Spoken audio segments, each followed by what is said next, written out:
Now let's go over to men's pole vault. Joe Dial, the outdoor American record holder.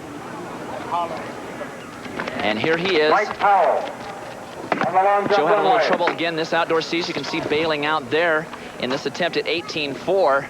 Dial, one of the shortest vaulters in the event. Watch the women's 3,000 as soon as we take a look at Scott Davis in the men's pole vault. We also have pole vault going on live, and Scott Davis bails out at the top. Again, wind a problem for pole selection and runway speed. Very, very difficult for the athletes to decide what exactly to do with their efforts in those events. Ron? We might want to mention, Dwight, the wind sometimes is calm. Right now it's 0.02 meters per second, and it has gone as high as 9.92. The flag's on top of Robertson's Dam. That's roughly 20 miles an hour. Remaining, let's go to the pole vault pit. Kory Tarppening of Ron, this is Kory Tarppening, who made our Olympic team last year and had his personal record at the Olympic trials. He won the national championships. He's a defending champion. Because we spent so much time in Brent Harkin, he did miss his attempt at 7 feet 6 inches. Tarppening has made 19 feet twice this outdoor season. Really has been the most consistent U.S. outdoor jumper. And here is a very nice clearance for Tarppening, looking very, very easy at 18.4. The athletes had a great win in the qualifying round on Thursday, so 15 athletes jumped 18 feet to qualify for the final, so we have a very large field, and the bar is inching up very, very slowly. Tarppening has good speed. His knees don't come up real well, though. His plant was just about right over his left foot, which is where you like to see it. He's in great position here, right here on the pole, and he gets the apex right on top of the bar. That's an excellent vault for Kory Tarppening. That will really set him up for the later heights when he gets to 18.8 and 19 feet. University of Houston, and we'll head over to the pole vault pit.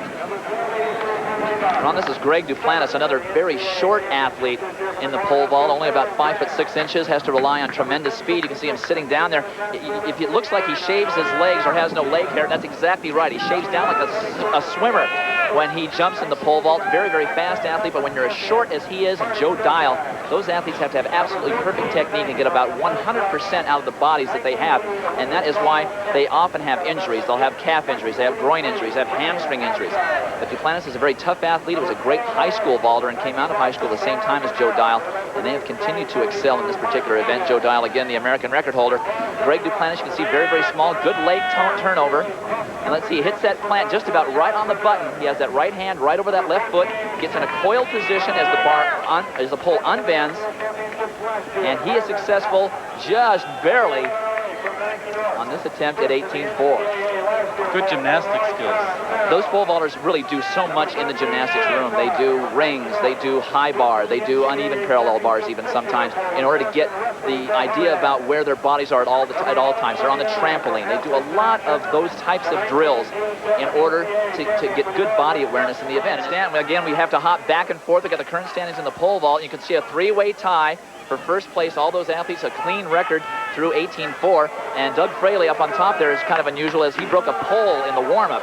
Earl Bell, bronze medalist from LA. This is his third and final attempt at 18.4. One of the most consistent vaulters in the last 10 years for the United States. And Earl Bell is out of the competition at 18.4.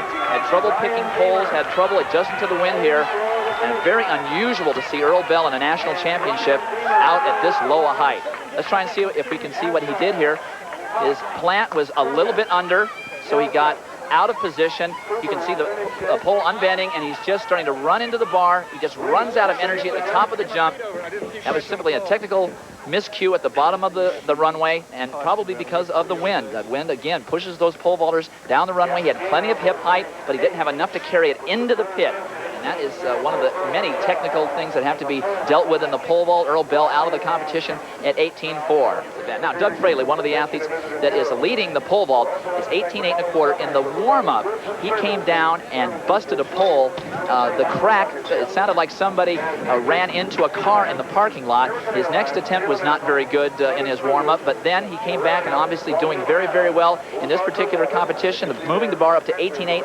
And as I said earlier, 15 athletes jumped 18 feet in the qualifying on Thursday, so that's why we have so many pole vaulters and why the event is going so slowly. Now, Jimmy. And we'll go over to the pole vault side once again, Dwight Stones, as we try to keep everybody apprised of what's going on. This happened during commercial. Doug Fraley, first attempt at 18.8, and Fraley clears on his very first attempt. That's going to put a lot of pressure on Tim Bright and Kory Tarppening.